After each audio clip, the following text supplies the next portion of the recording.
Good afternoon girls. बेटा इससे पहले वाली वीडियो में मैं आपको ये मूविंग एवरेज मेथड समझा रही थी। वो वीडियो मतलब रिकॉर्ड करते करते बाय चांस क्या हुआ कि वो मुझसे स्टॉप हो गई, तो ये मेथड यहाँ पर हाफ रह गया था, तो मैं इसको कंटिन्यू कर रही हूँ यहाँ पर दोबारा से। तो मैं आपको समझा रही थी 4 इयर्स मूविंग एवरेज के लिए कि अगर हमारे पास इवन टर्म होती है, यानी कि अगर हमें इवन टर्म के लिए मूविंग एवरेज निकालनी होती है तो हम कैसे करते हैं। हमें ईयर्स गिवन है, मंथली मान लीजिए कोई भी हमें डाटा गिवन है, हमें उसका 4 इयर्स मूविंग एवरेज निकालना है। ठीक है, तो हम कैसे निकालते हैं। हम स्टार्टिंग की 4 वैल्यूज लेते हैं, जैसे 1 2 3 4।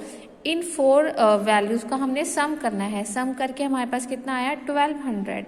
तो हम क्या करते हैं, हम उसकी एक मिडल टर्म देखते हैं, लेकिन इवन में तो मिडल टर्म हमारी मिलती ही नहीं है। तो हम क्या करेंगे 300 और 400 इन दोनों के बीच में इस जगह पर हम क्या लिखेंगे, जो इन चारों ईयर्स का सम होगा। ठीक है ना, तो आपने इन दोनों के बीच में वही वैल्यू को लिखना है। तो ये आपका क्या आ गया 4 इयर्स का टोटल। ठीक है, ऐसे ही फिर आप नेक्स्ट करोगे 1 2 3 4। फिर इन 4 इयर्स का टोटल हमारा बैठता है 1000 या जितना भी हमारा बैठता है, तो हम इन दोनों वैल्यूज के बीच में उस वाली टर्म को लिखेंगे। फिर लास्ट 1 2 3 4 इन 4 इयर्स का टोटल सम होता है हमारा 1200। तो वो मैं कहाँ लिखूंगी बेटा, इन दोनों टर्म्स के बीच में। ठीक है, तो बेसिकली ये आपकी क्या आई है, टोटल वैल्यूज आई हैं 4 इयर्स की। ठीक है ना, तो ये आपकी टोटल इयर्स आ गई है। ठीक है, अब बेटा इसके बाद देखो, अगर मैं इसके बाद नेक्स्ट टर्म पे चलती हूँ तो 1 2 3 सिर्फ 3 ईयर्स ही बचते हैं, तो इसके बाद हम नेक्स्ट टर्म की वैल्यू फाइंड आउट नहीं कर सकते, तो हम यहीं पर ही स्टॉप कर जाएंगे। अब मेथड का नेम क्या है, मूविंग एवरेज। देखो ये तो अभी आपने टोटल निकाला है ना, अब मुझे क्या निकालना है, एवरेज। तो सिंपल है, आप 4 इयर्स के लिए कर रहे हो, तो जो भी आपकी टर्म आई है आपको उसको क्या करना है 4 से डिवाइड। 4 से डिवाइड करके जो भी टर्म आपकी आएगी that is your moving average for 4 years. ठीक है, उसको हम क्या बोलते हैं, मूविंग एवरेज मेथड बोलते हैं। ये जस्ट एक सिंपल एक ओवरव्यू था, बाकी इसको मैं पूरा कंप्लीट आपको एग्जाम्पल में समझाऊंगी कि हम इसको कैसे सॉल्व करते हैं और कैसे फाइंड आउट करते हैं। ठीक है, सो ये आपकी डेफिनेशन के अकॉर्डिंग बस मैं आपको ये समझा रही थी। चलिए अब इसके कुछ ड्रॉबैक्स देखिए, मूविंग एवरेज मेथड के ड्रॉबैक्स क्या होते हैं। फर्स्ट देखिए, it does not provide trend values for all the terms. देखो बेटा इसमें हमारे पास हर एक टर्म के लिए ट्रेंड वैल्यूज नहीं मिलेगी। क्यों नहीं मिलेगी, क्योंकि आप ये देखो ना कि अगर मैं यहाँ पर इन सारे ईयर्स के लिए 4 इयर्स मूविंग एवरेज निकाल रही हूँ, तो देखो यहाँ पे 1999 और 2000 का इनका तो हमें मिला ही नहीं ना। ठीक है ना, टोटल एवरेज हमें मिला ही नहीं यहाँ पे, तो इसलिए हमारा यहाँ पे क्या होता है, सारी की सारी वैल्यूज के लिए हमें ट्रेंड वैल्यूज नहीं मिलती है। फॉर एग्जाम्पल जैसे वो देखो एग्जाम्पल में भी वही बोल रहे हैं, for a moving average of extent 2k+1, कि अगर 2k+1 की कंडीशन में आता है we have to forgo the trend values for the first k and the last k term of the series. कि अगर हमारे पास ये है तो देखो हमें फर्स्ट 2 ये अपना छोड़ना पड़ेगा और ये लास्ट के 2 जो ये है वो हमें यहाँ पर छोड़ना पड़ेगा। ऐसे ही यहाँ पे आप चाहे ओड के लिए कर रहे हो तो हमें क्या करना पड़ता है, फर्स्ट टर्म और लास्ट टर्म जो हमारी रह जाती है उनकी हमारे पास ट्रेंड वैल्यूज हमें नहीं मिलती है। सेकेंड पॉइंट है, it can not be use for forecasting और प्रिडिक्टिंग फ्यूचर ट्रेंड। देखो जैसे मैंने आपको पहले समझाया था ना, फर्स्ट यूनिट में हम क्या कर रहे थे कि हम प्रिडिक्ट कर लेते थे फ्यूचर के लिए, जो भी हमारा डाटाज होते थे उसमें जो भी फ्लक्चुएशंस होती थी, तो उससे हम क्या कर लेते, प्रिडिक्ट कर लेते थे कि फ्यूचर में हमारा जो भी डाटा होगा या जो भी कंडीशंस होंगी उनमें क्या चेंजेस आएंगे। लेकिन यहाँ पे हम नहीं कर सकते हैं। ठीक है ना, हम यहाँ प्रिडिक्ट नहीं कर सकते हैं। So which is the main objective of the trend analysis. वो हमारा मेन ऑब्जेक्टिव है कि हम यहाँ पे क्या कह सकते हैं, मतलब हम प्रिडिक्ट ही नहीं कर सकते अपने फ्यूचर ट्रेंड वैल्यूज को। ठीक है ना, आफ्टर दिस ये हमारे 2 ड्रॉबैक्स थे। ड्रॉबैक्स के बाद अब वो हमें बोल रहे हैं to summarise moving average method gives a correct picture of the long term trend of the series.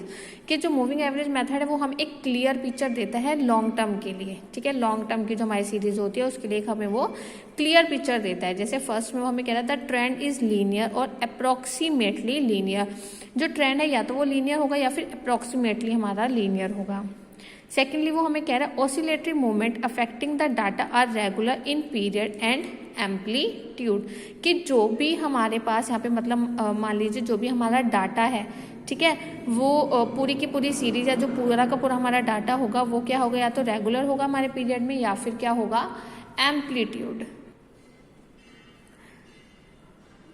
तो बेटा वो क्या होगा हमारा एम्पलीट्यूड। एम्पलीट्यूड मीन्स कि हमारे पास जो भी सीरीज की वैल्यूज होंगी तो टू वैल्यूज के बीच का या फिर 2 और 2 से ज़्यादा वाली जो भी वैल्यूज होती हैं उनकी मिडल टर्म की वैल्यूज, ठीक है ना। तो एम्पलीट्यूड का मतलब यहाँ पर यही हो गया, जैसे हम यहाँ पे 4 ईयर्स के लिए करें या 3 ईयर्स के लिए करें तो हम मिडल वैल्यू देखते हैं ना, ठीक है। तो यहाँ पे हमने क्या करना है, मतलब वो हमें क्या कह रहा है कि जो हमारा डाटा होगा एक तो वो रेगुलर इन पीरियड होगा, मतलब प्रॉपर रेगुलर वे में होगा, और वो क्या होगा, एम्पलीट्यूड, यानी कि हमारे कोई भी 2 डाटास की मिडल वैल्यू या फिर जितने भी डाटास की होगी 2 या 2 से ज़्यादा के लिए उनकी मिडल वैल्यूज़ को हम यहाँ पर फाइंड आउट करते हैं या फिर हम सॉल्व करते हैं, ठीक है। तो ये दोनों कंडीशन है हमारी कि हमारा जो मूविंग एवरेज मेथड है वो एक क्लियर पिक्चर देता है हमें लॉन्ग टर्म ट्रेंड वैल्यूज़ के लिए। फिर वो बोल रहा है कि अगर if trend is not linear then the moving average introduce bias in the trend values, कि अगर ट्रेंड हमारा लीनियर नहीं है तो फिर क्या होगा, so if the trend line is concave downwards, ठीक है। मान लीजिए जो हमारी ट्रेंड लाइन है, मैंने आपको ट्रेंड लाइन एग्जांपल में सिखाई थी ना बेटा, हम लास्ट में ट्रेंड वैल्यूज निकालते हैं और फिर उसको ग्राफ पे प्लॉट करते हैं तो हमें एक ट्रेंड लाइन मिल जाती है। तो वो कह रहा है कि अगर हमारी जो ट्रेंड लाइन है वो कॉन्केव डाउनवर्ड्स होती है। कॉन्केव डाउनवर्ड्स का मतलब क्या है, अगर वो हमारी इंक्रीज कर रही है। डाउनवर्ड से आप ये मत सोचिएगा कि इसका अपोजिट होगा, नहीं। कॉन्केव डाउनवर्ड्स का मतलब क्या है कि कोई भी जो हमारा फंक्शन होता है उसका जो डेरिवेटिव होता है वो हमारा इंक्रीज करना चाहिए, ठीक है। सो ध्यान रखना बेटा, कॉन्केव डाउनवर्ड्स का मतलब होता है कि हमारे फंक्शन का जो डेरिवेटिव है वो इंक्रीज करना चाहिए। तो बेसिकली यहाँ हम ट्रेंड लाइन के बारे में बात करें कि अगर ट्रेंड लाइन हमारी क्या होगी, कॉन्केव डाउनवर्ड्स, यानी कि अगर वो हमारी इंक्रीज करती है, so the value of the moving average will always be too high. तो जो मूविंग एवरेज की जो भी वैल्यू होगी वो हमेशा हमारी क्या होगी, काफ़ी हाई होगी। और अगर trend is concave upward, upward आ रहा है ना, तो इसका मतलब वो डिक्रीज कर रही होगी, ठीक है। So the trend is decrease, so the value of the moving average will also be too low, तो उसकी वैल्यू भी हमेशा हमारी क्या होगी, वेरी लो होगी, ठीक है ना।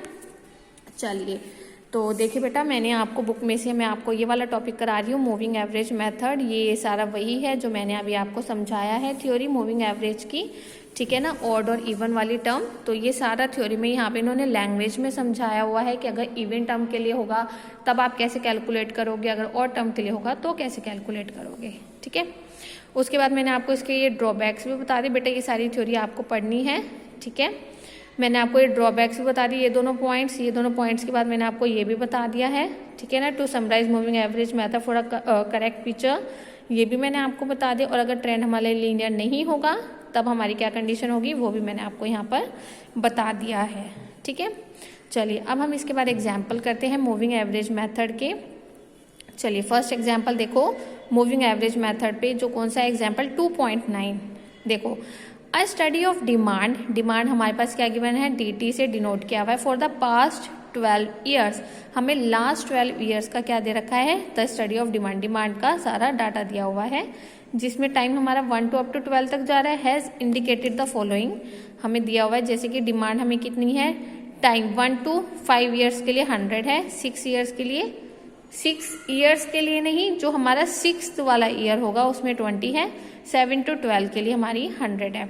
हमें क्या कंप्यूट करना है, आ 5 ईयर मूविंग एवरेज, ठीक है। चलिए देखिए कैसे सॉल्व करना है बेटा। एग्जाम्पल देखो, पास्ट 12 ईयर्स के लिए उसने हमें बोला है, यानी कि टाइम हमारा कितना है, 1 to up to 12, ठीक है ना। डिमांड दी हुई है हमें 1 to 5 के लिए कितना दिया है, 100, यानी कि जो मेरा टाइम है 1 से लेके 5 तक के लिए कितना डिमांड है, 100, ठीक है ना। तो हमें dt के लिए जो कॉलम हम यहाँ बना रहे हैं उसमें वैल्यूज हम इसको देखकर लिख रहे हैं। तो टाइम हमारा 1 to up to 5 तक के लिए 100 है, तो मैं 1 से लेके 5 तक के सामने कितनी वैल्यूज लिख रही हूँ, 100। 6 पर हमारा कितना था, 20, तो 6 के सामने कितना आ जाएगा, 20। देन 7 to 12 के लिए कितना है, 100। सो 7 से लेके 12 तक के लिए कितना है हमारा, 100। तो मेरे पास यहाँ पे dt का कॉलम आ गया, ठीक है। तो टाइम के अकॉर्डिंग हमें हमारी डिमांड की वैल्यूज मिल गई हैं। अब पहले मैं यहाँ पर क्या फाइंड कर रही हूँ, 5 ईयर्स मूविंग टोटल। पहले मैं इनका टोटल निकालूंगी, फिर उसके बाद मैं उसका एवरेज निकालूंगी। ठीक है, चलिए देखिए स्टार्ट करते हैं कैसे निकालेंगे। 5 ईयर्स की बात करें तो चलो स्टार्ट करो। 1 2 3 4 5, स्टार्टिंग 5 वैल्यूज ये है ना हमारी।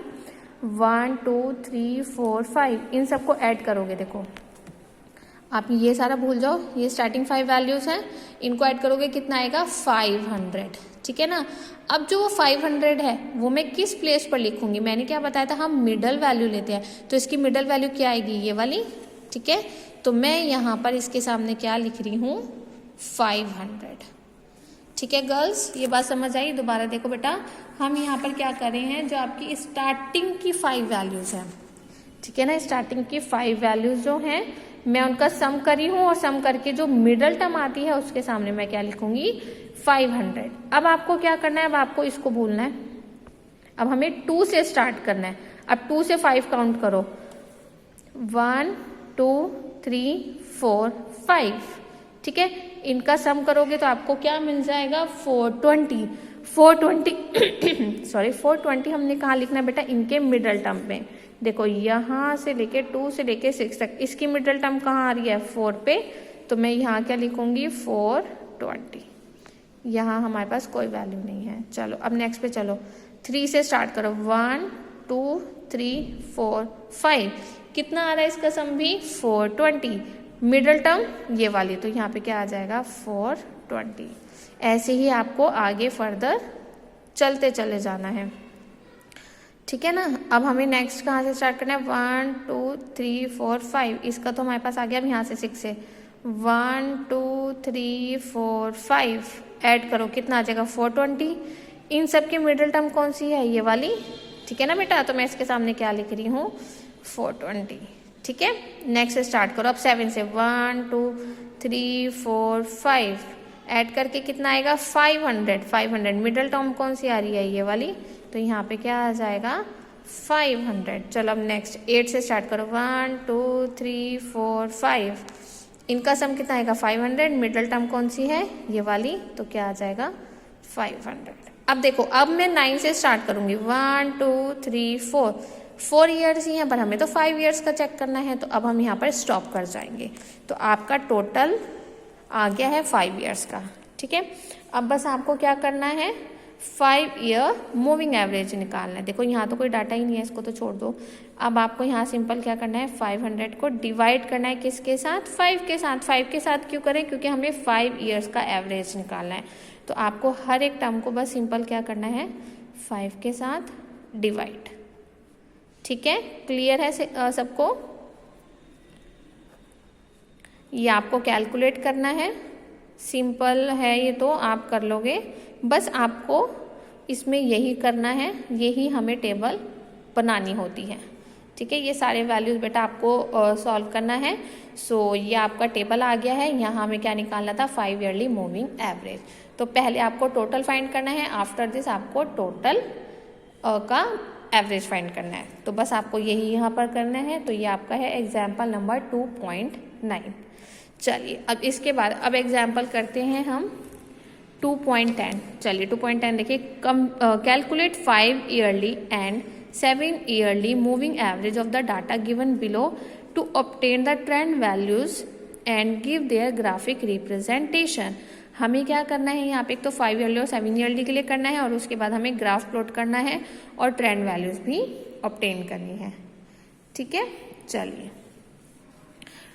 करते हैं इसको भी सॉल्व। देखिए ये आपको डाटाज गिवन है बेटा, ये आपके ईयर्स है। मैंने 19 ही लिखे हैं, आपको क्वेश्चन में 30 ईयर्स दिए हुए हैं, 1 से लेके 30 तक। तो अभी मैंने यहाँ पर 19 ही लिखे हुए हैं इस पेपर पे, इस पेज पे 19 ही आए थे, तो मैं आपको 19 के लिए बता देती हूँ। आगे तो वही सेम आपको कंटिन्यू करना है। ठीक है ना, उसकी एनुअल फिगर्स हमें दी हुई हैं।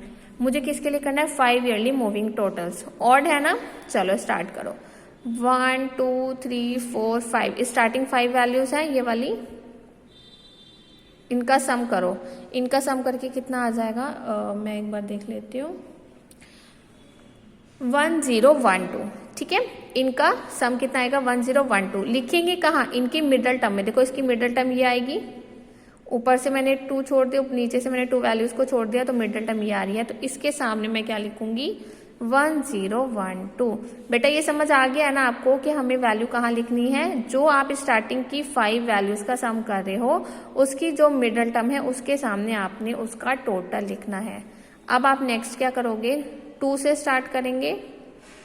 अब इन 5 वैल्यूज का सम 208 156 2110 218 एंड 240 इसका सम करना है। इसका सम करके आपको मिल जाएगा 1032। अब इनकी मिडिल टर्म क्या आ रही है, ये वाली, तो अब मैं यहाँ पर लिखूंगी 1032। समझ आ रही है बात? ऐसे ही आपको अब आगे चलते जाना है। अब मैं यहाँ से स्टार्ट कर रही हूँ यहाँ तक के लिए, फिर यहाँ से स्टार्ट करूँगी यहाँ तक के लिए। तो ऐसे कर करके हम आगे चलते चले जाएंगे और सबकी वैल्यूज़ को फाइंड आउट करते चले जाएंगे। ठीक है, मैं एक बार यहाँ पे ये वैल्यूज़ डायरेक्ट लिख देती हूँ, ये आपको खुद से कैलकुलेट करना है बेटा।